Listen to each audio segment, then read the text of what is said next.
Great Wall of China, the largest structure ever built, and one of the world's great icons. We're going to follow it on foot.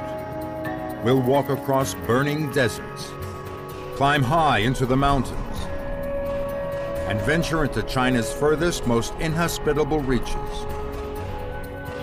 We'll meet the people who live and work along the most remote, but perhaps the most romantic stretch of the wall. This is the China the tourist rarely sees.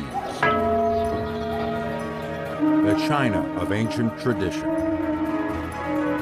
We'll get to the heart of it on Walking the World.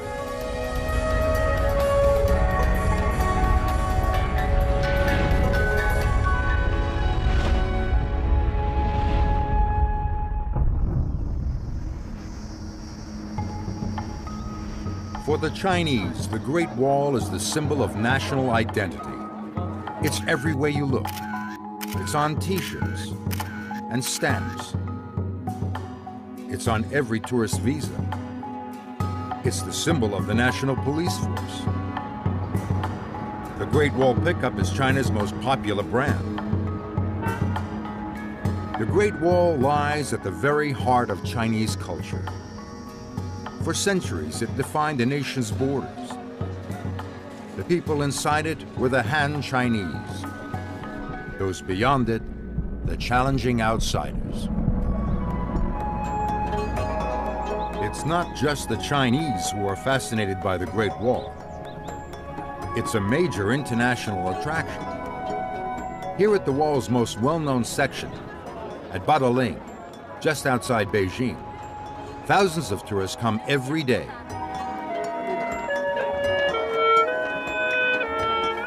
For the visitors, this is the very essence of the Great Wall.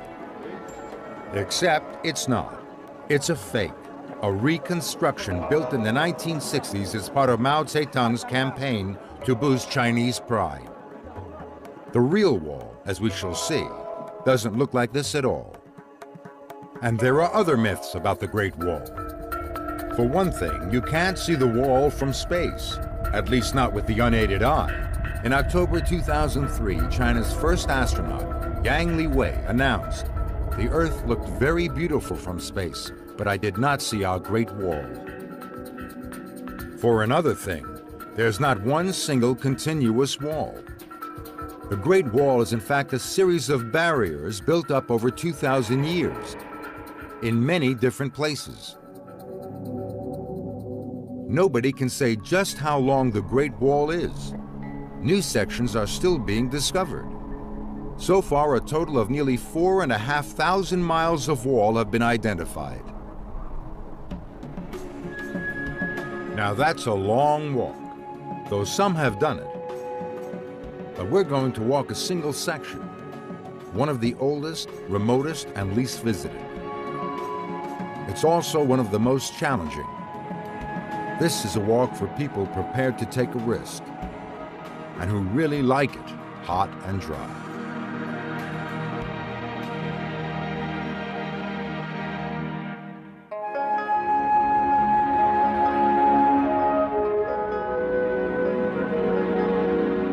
Our inspiration is Xuanzang, a 7th century scholar who walked the length of the ancient Silk Road in search of Buddhist scriptures from India. He was the origin of the famous monkey legend.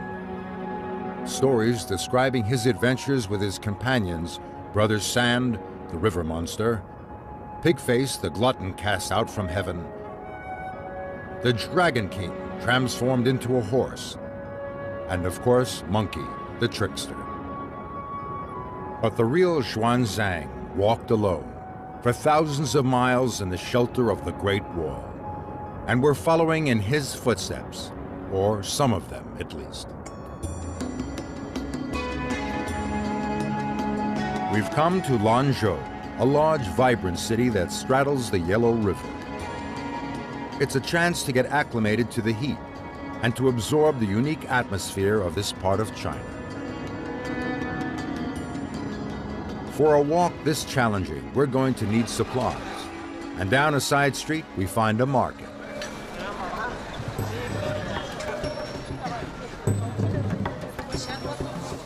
It's not immediately obvious what everything is.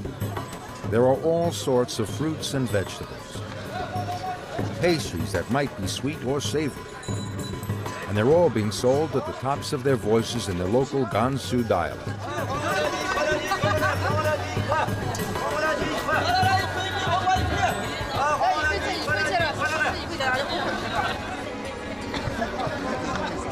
There are even potato chips. And crowding into the market a wide variety of people, including the Muslim minorities who live all along the Silk Road.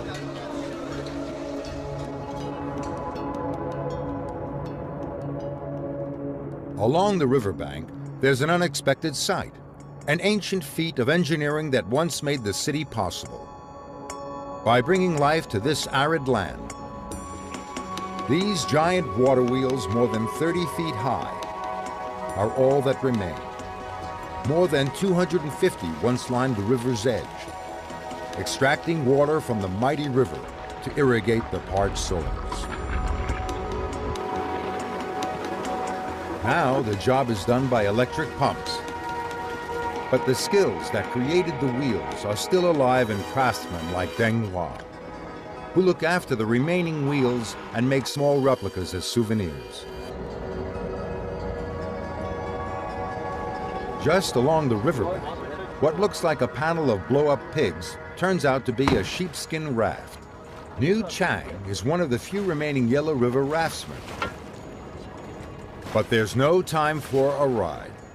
It's time to leave Lanzhou and meet the first real challenge of our walk.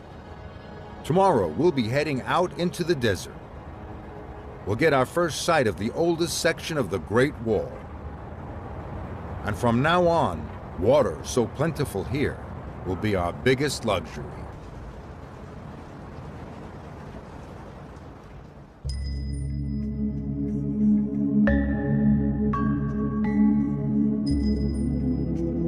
In the second leg of our Great Wall walk, we're striking out in the footsteps of the great walker Xuanzang. Our route takes us across the Tengger Desert to the great Silk Road cities beyond.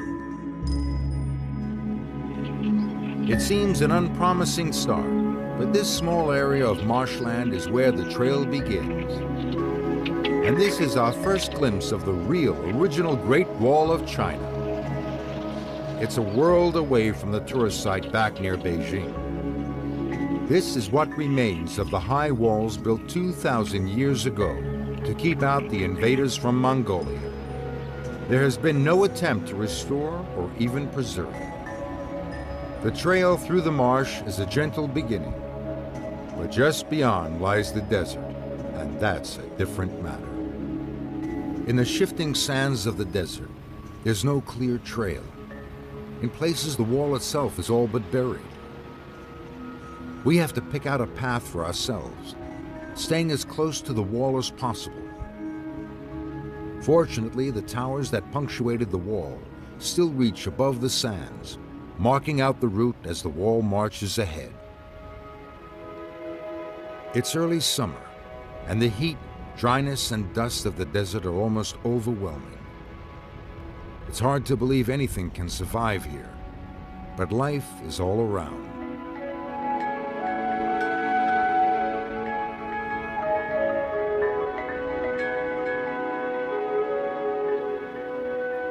Further into the desert, the sand dunes reach up to 30 feet high. This is the classic desert landscape. To walk through it is an unforgettable experience. A string of camels completes the picture. Once this was the only way for Chinese merchants to trade with Central Asia and Europe beyond.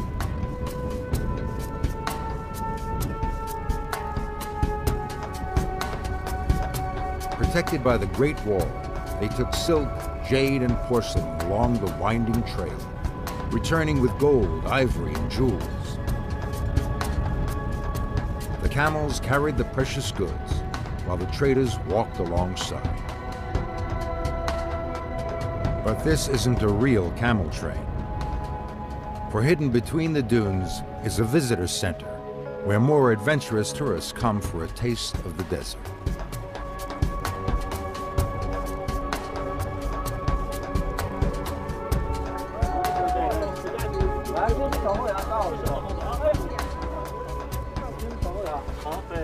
These are Bactrian camels with 2 humps. They're native to this part of China, although in 2002 there were just 950 of them roaming wild. They're well adapted for this dramatic climate. At some 4,000 feet above sea level, the winters here are brutal, with average temperatures of minus 15 degrees Fahrenheit. The camels grow a shaggy coat to protect them. Then, as temperatures soar in summer, the winter coat drops away, leaving the camels looking somewhat moth-eaten. As we walk, the scenery is gradually changing.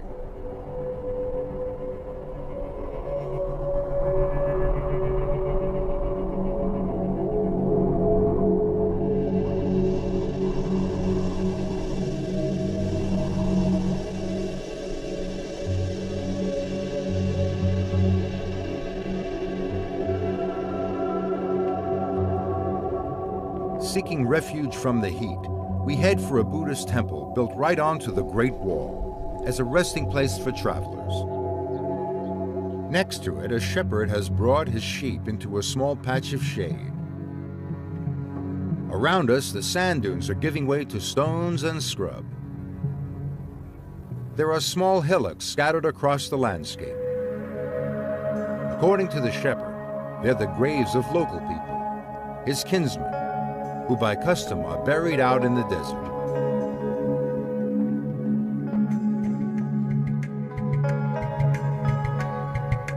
After miles in the parched desert, there's only one thing a desert walker really longs for: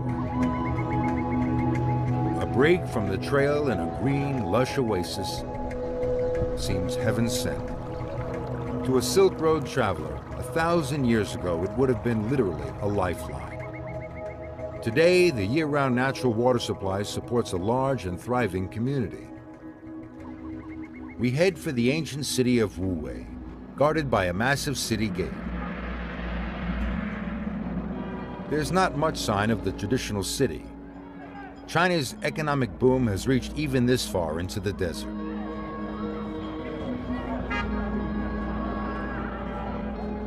We're arriving on a Saturday afternoon. The town square is where everyone gets together.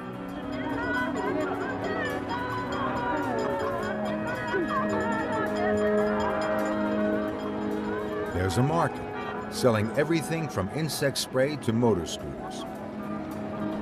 The giant statue is a familiar symbol throughout China, but it has a special significance here. The original 2,000-year-old statuette was found in Wuwei.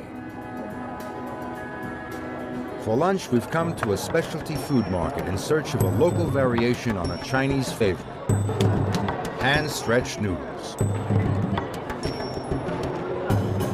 Madam Sun and her well-drilled team are producing what's known as the 3-package meal. It's part cooking, part theater. Somehow, the noodles never, ever touch the ground. The noodles go into a soup. Part 2 of the package is a plate of sliced meat. And part 3, the tea that goes with it. While the others prepare the meals, Madam Sun encourages customers to come to her all-woman stall. It's better than the competition, she says. They're pretty much all men, and what do they know about cooking? The legend goes that Marco Polo, on his travels along the Silk Road, discovered these noodles and took them back to Italy, where they called them spaghetti. And if the 3-package meal doesn't appeal, you can always take your meat in a sandwich, a burger, Gansu style. Gansu has more surprises. At the end of this nondescript street is a gateway leading to a hidden treasure: the Haizang Buddhist Temple. A painting here commemorates Xuanzang, who passed through here 14 centuries ago on his epic walk to India. It's said that he spent a whole year here, and it's easy to see why. The temple, with its well-tended grounds, is still a haven of peace within the busy modern city, an oasis within the oasis.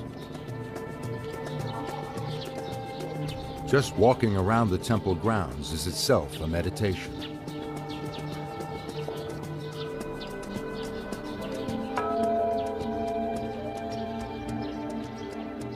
Towards the back, a group of craftsmen is using a traditional method to restore the temple.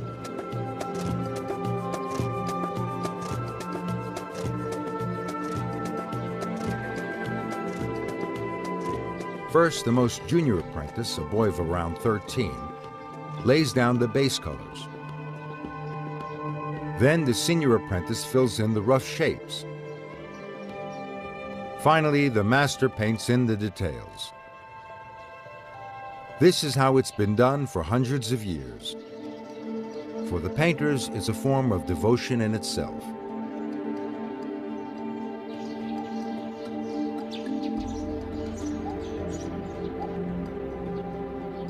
At the highest point of the temple, there's a well.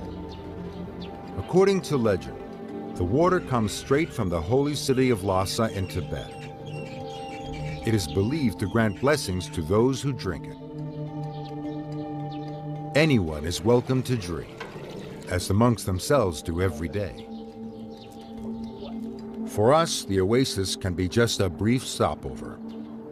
Tomorrow, we'll be following the trail onwards through a stunning mountain corridor, and for the first time, glimpse the true scale of the mighty wall.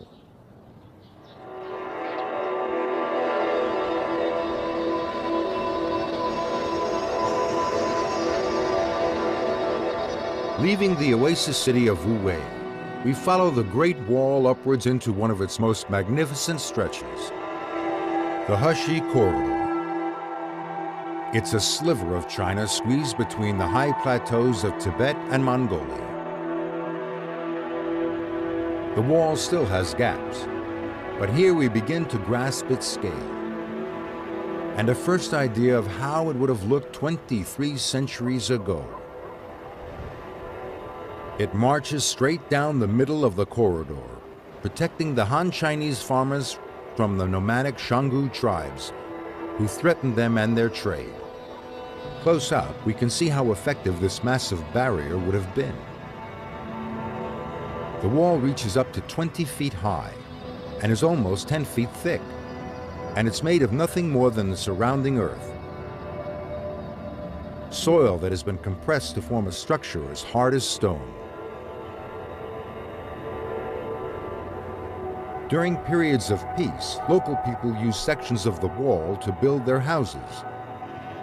They even made gateways to give their animals fresh grazing. Later, when danger threatened once more, the Ming Dynasty emperors repaired the wall. Most of what we see here dates from then, the 14th century. It feels as if time has stood still. But even here, the modern world is never far away. A new highway cuts straight through an ancient gateway within the wall. It's hard to believe these towers have been standing for centuries. They're made of nothing more than mud. The towers mark a transition. Beyond here lies one of the world's most extreme deserts, the legendary Gobi. It's the hottest and the coldest, and it's one of the highest. The Gobi is one of the greatest of walking challenges. Just looking out across its vast emptiness is awe-inspiring.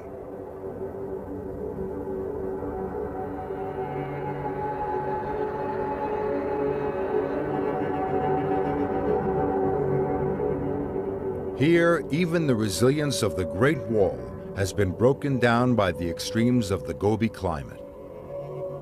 Large sections have been eroded away. There will be places where following the wall's course will not be easy. Before we plunge further into the Gobi, we make a stop at the city of Zhangyi. Its bustling life is in stark contrast to the desert beyond. It's a mixture of influences like all the Silk Road cities. Effortlessly, Zhangyi blends ancient and modern. In the newest part of the city, people are doing traditional exercises, Tai Chi, Kung Fu, and other ancient martial arts. And while in the West, it's the young people out exercising, in China, it's the old. Marco Polo, the famous 13th century Italian traveler, spent time here, drawn by the promise of trade. There's still a flourishing market.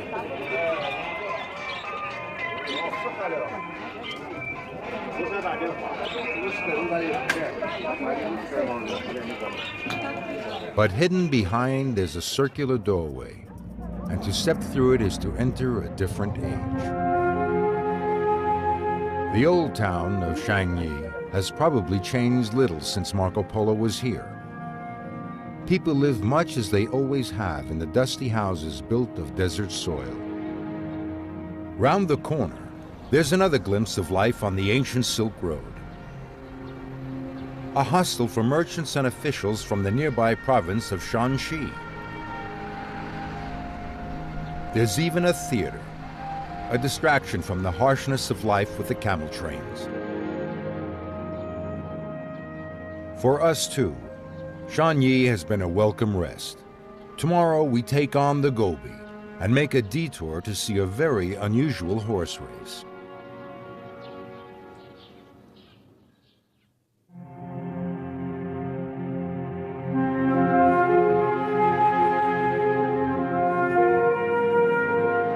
From Marco Polo Zhangyi, we'll be heading out along the Great Wall into the Gobi Desert. And we'll make a detour into the cooler air of the mountains. The section of wall we're following is one of the oldest, built and rebuilt from 100 BC right through to the 14th century. On and on it goes, guiding us through stunning, stark vistas. It looks harsh and utterly empty, but not far from here we'll discover that this is an illusion. We're making a detour to a nearby valley of the Chilean mountain range, where we'll see just how much life there is in this seemingly desolate landscape. As we walk uphill, the terrain changes. Marco Polo Zhangyi will be heading out along the Great Wall into the Gobi Desert. And we'll make a detour into the cooler air of the mountains. The section of wall we're following is one of the oldest, built and rebuilt from 100 BC right through to the 14th century. On and on it goes, guiding us through stunning, stark vistas. It looks harsh and utterly empty. But not far from here, we'll discover that this is an illusion. We're making a detour to a nearby valley of the Chilean mountain range, where we'll see just how much life there is in this seemingly desolate landscape. As we walk uphill, the terrain changes. The going gets tougher as we go higher. The soil is poor. All that grows here is short steppe grass. But it's perfect for the hardy mountain sheep. Where there are sheep, there must be people, and soon they begin to appear. These are Uyghurs, members of one of China's smallest minority groups. For centuries, these rolling uplands have been their homeland. The Uyghur are no longer nomadic, but they still keep livestock, including yaks. Yak milk is a staple food for farming people. The milk is shared between the calves and the family. Yaks don't moo, they grunt. It just shows that these animals aren't exactly cows. One of the strongest Uyghur traditions is to welcome travelers, and we're invited into a tent in the pastures. The Uyghur make tea Tibetan style. It's not a casual affair. Yak milk is stewed with water and tea leaves. Then flour and yak butter are added. The farmer, Guo Chantai, and his family don't usually dress so elaborately. They're getting ready to go, like us, for a special day out. From Guo Chantai's farm, it's only a short walk to our goal, an open field outside a nearby Uyghur village. There's an annual festival that few outsiders have ever witnessed, the Uyghur horse races. The Uyghur are famous throughout China for their horses. They're larger and therefore faster than Tibetan or Mongolian ponies. For more than 1,000 years, the emperor's army horses all came from here. Faster horses meant more success in battle. In those days, the annual race meeting was the testing ground for both horses and riders. Now it's mainly a social occasion, although competition is just as keen. Already the crowds are growing. It's a sign of the times that in daily life, horses have been largely replaced by motorbikes, which the local people call metal horses. There are only about 14,000 Uyghur all told, but most of them are gathered here today. They're a typical mixed Silk Road people. Their festival clothes reflect cultural backgrounds. Some are pure Uyghur, some more Tibetan in style, and some more Mongolian or Kyrgyz. Guo Chantai, who as well as livestock farmer, is also principal of the local school, is leading a group of his school children. The event begins with a parade. People have come from all over the region to take part, and each group has its own riders to support.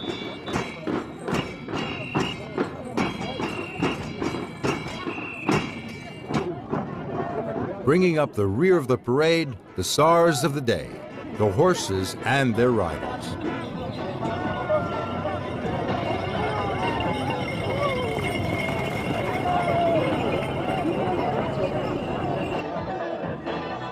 Next, there's a dance display. The music may not be live, but it's Uyghur music. Nothing like the music of the majority Chinese population.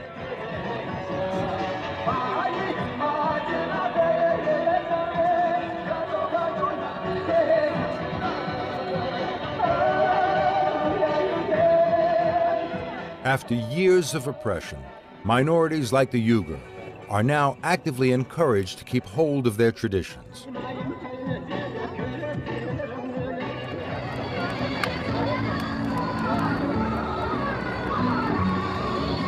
Night has fallen, and the dancing continues.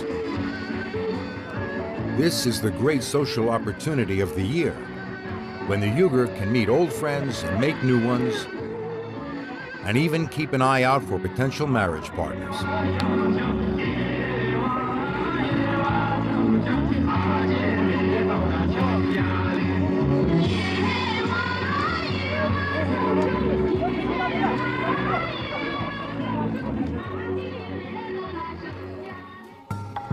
The next day sees the start of the serious business of the festival. Guo Chantai has a horse in the races, but in the enormous gathering, he's having a problem finding it. The first race is coming up. The track is watered to try to keep the dust down, though it doesn't seem to work. The spectators support their own riders, but since gambling is illegal in all of mainland China, the main tensions are among the competitors. Guo has found his horse. He doesn't ride in the races anymore. He has a young rider to race his horse for him, but he's optimistic about his horse's chances. The first race gets underway. These are time trials for later races, and the horses don't gallop but trot, though the pace seems none the slower for that.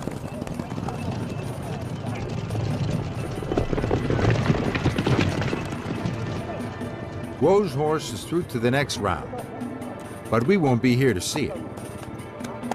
The races go on for another 4 days, and we're moving on to the next leg of our walk. Tomorrow, the Great Wall takes us away from the cool mountain homeland of the Yukon and on to the most difficult section of the walk, in the burning heart of the Gobi Desert.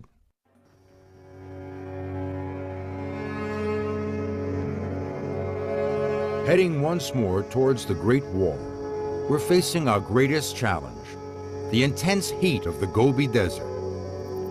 It's enough to test any walker's limits, up to 100 degrees Fahrenheit even in late spring. But the air is clear and the setting stunning. And despite the discomforts, this is a rare, exhilarating chance to experience one of the most extreme places on the planet.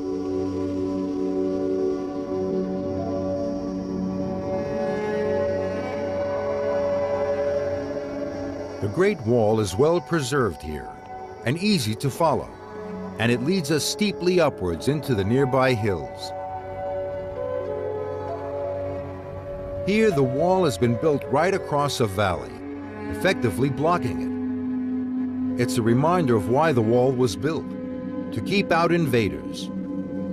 Here, they would have been horsemen from Central Asia, so-called barbarians, pouring down the valley from their homeland beyond. On the cliff face, there are some surprising carvings. They were probably made by those same horsemen around the time the wall was originally built. And they show large, deer-like animals, not what you'd expect in the middle of a desert.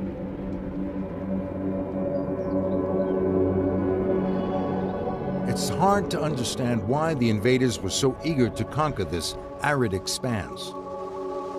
But not far away lies the answer. The most precious commodity in a desert region, an oasis. Without these pockets of water, no one could settle here, and even travel would be impossible. The wall put this oasis firmly on the Chinese side, out of reach of the attacking enemy. The wall looks different here. It's been restored by the Chinese government. On the neighboring section, a local farmer has taken things into his own hands. Virtually alone, Yang Yongfu has restored the towers and wall on an impressive scale. He and his small team use age-old methods that seem to defy modern building theory.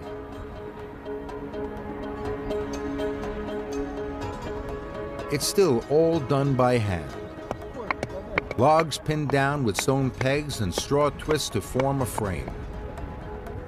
Soil brought uphill, then spread and watered down.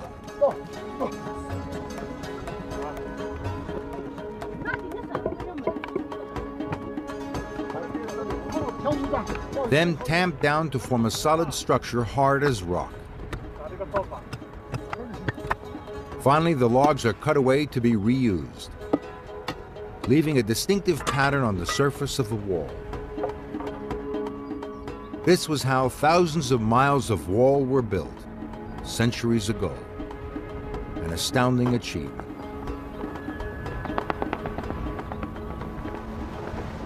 But now, Yang's work is threatened. There's a national debate about restoration policy on the wall. Current feeling is that this sort of comprehensive restoration is more like replacement, and that it hastens the destruction of the original. Yet, as we've seen so often on this wall, left to itself, the wall inevitably falls into ruin. It's a dilemma as yet unresolved.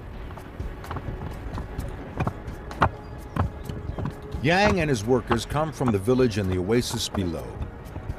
Their houses are built of earth too. Over the centuries, they've used parts of the wall in their own houses, then repaired the wall when danger threatened. For them, the wall is part of their lives.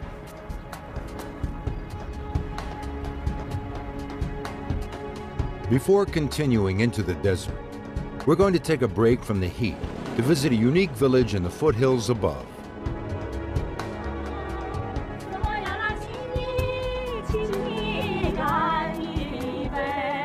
There's an unexpected welcome at the village of Chifang, where our arrival has coincided with a festival. Visitors like us are automatically included with other guests, a rare chance to see a local event from the inside. In this poor desert land, it's an honor to be treated to such a feast. There's rice wine to be shared.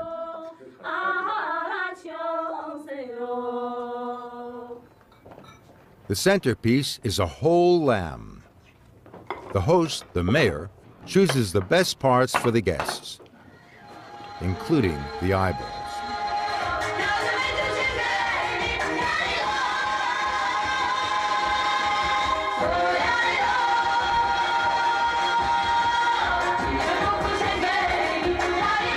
But the reason we've come here lies beyond the village hall. In this valley is an explosion of Buddhist hill temples. There were once 365 of them, one for every day of the year. Now there are only 52. But the number is growing. After a period when religion was suppressed, it is now tolerated, and the government supports the temple reconstruction, led by the monk Di Yi and his wife Li Ying. Di Yi built his faith on his early upbringing. When he was very young, his mother practiced Buddhism in their home. He remembers that they had a statue of Buddha and burnt incense. As soon as he was free to practice his religion again, he went with some friends to a local quarry and began bringing back stone to rebuild the temples.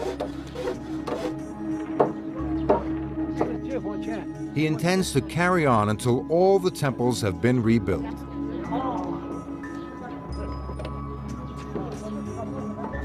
The project is massive. Local monks, revitalized by the resurgence in Buddhist belief, are determined that the valley will once more be filled with hundreds of symbols of their faith. In a nearby cave, there's an astonishing sight. A mass of statues, the 500 apprentices of Buddha.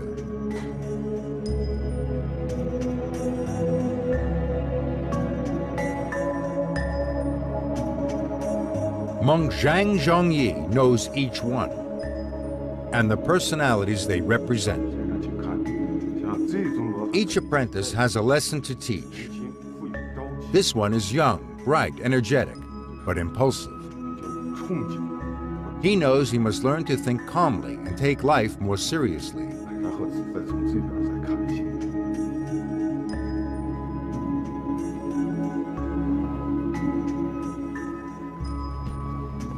This apprentice is older. He teaches that success or fortune can never be guaranteed. Life is filled with surprises. So he advises against spending life planning and scheming for advancement. These statues and the moral stories they tell have strong Chinese cultural overtones. It's an example of how Buddhism, an Indian religion, has been adapted for local needs. But there are many Buddhists in Chifang who follow the form of Buddhism practiced by their neighbors in Tibet.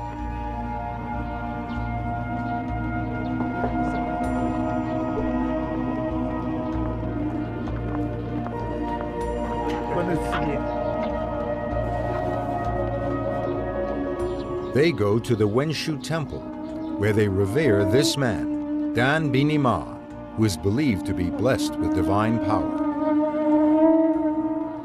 The gods are thought to be very much alive here, and this ceremony is designed to bring divine life to a statue. It's a long, elaborate ceremony. Chanting induces a meditative state in the monks. The statue itself is believed to be transformed. In their words, it has its eyes open. Spiritually, it comes alive. Dan Bini Ma wraps the statue and hands it to the man who has brought it to be blessed. When it is taken into his home, it will bring blessings and keep away harm.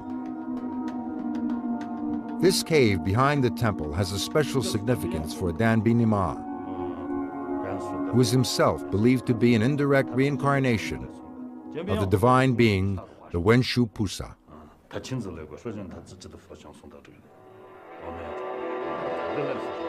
And this cave is the grand hall where the Wenshu Buddha first appeared.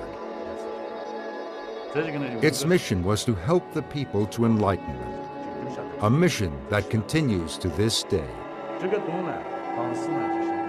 During the Chinese Cultural Revolution, many such caves were destroyed by government decree. This one was spared because it was useful as a food store. But all the old paintings were ruined. Only these fragments are left. In Danbini Ma's private chambers, we're taken to see something extraordinary. These venerated objects are human relics, and only Danbini Ma himself may touch them. The relics have been donated by relatives of the dead. They're used at funerals to help cleanse the spirit of the departed, and it's believed that the donors will earn extra merit in their next incarnations.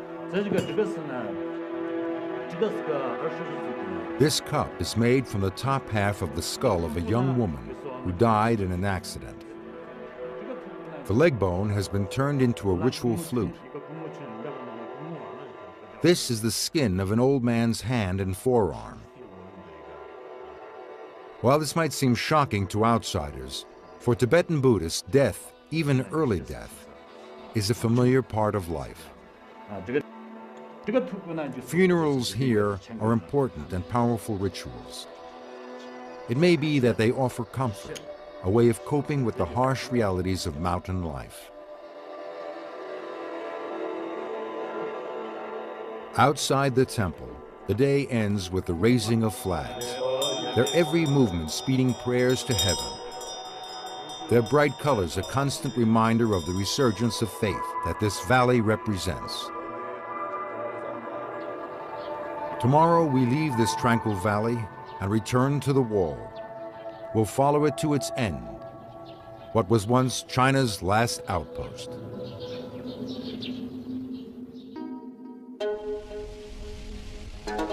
Today we set out along the last arduous stretch of the Great Wall, passing statues of the wandering monk Xuanzang and his group walking on towards India.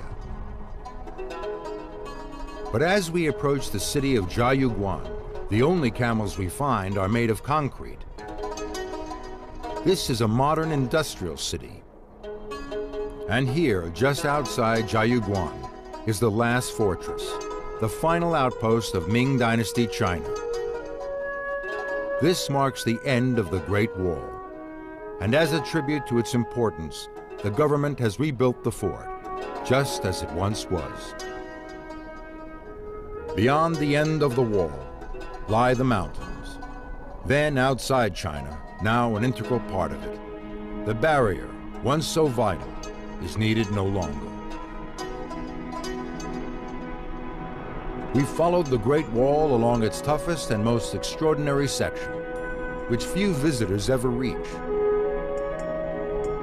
But the wall has other moves as it snakes its way through China, and a walker could spend half a lifetime taking in all it has to offer.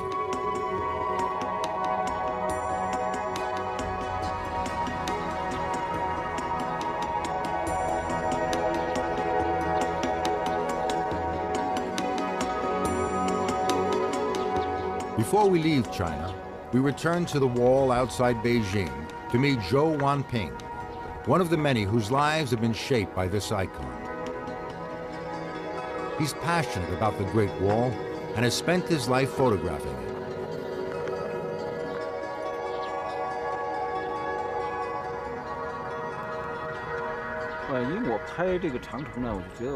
For him, as for many Chinese, the wall is more than an epic feat of engineering. He sees it as a great treasure, passed down through the generations. It represents the spirit of eternity, Yet the wall itself is not eternal. And in many places, while the conservation debate rages, it's slowly but inevitably falling into ruin. Joe has no doubt that the wall should be preserved. For him, the reconstructed sections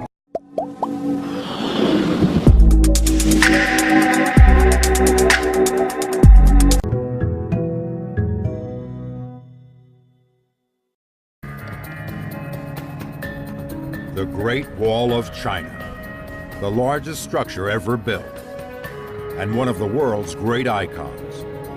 We're going to follow it on foot.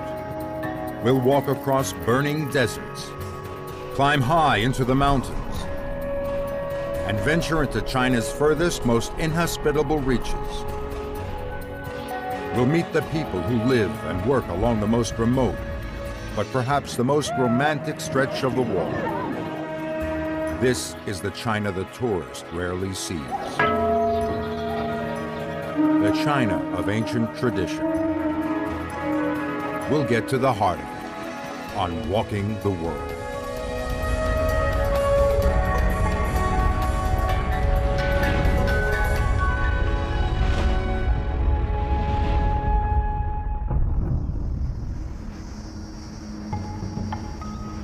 For the Chinese, the Great Wall is the symbol of national identity.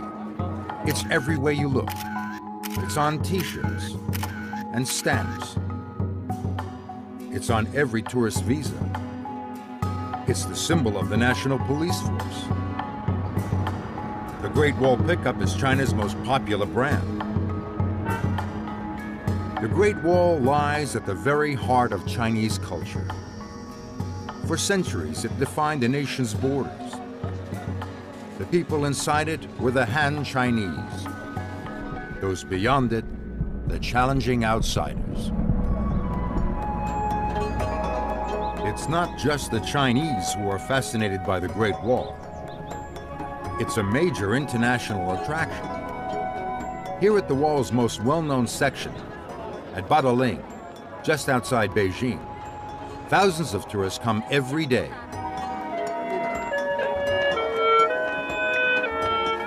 For the visitors, this is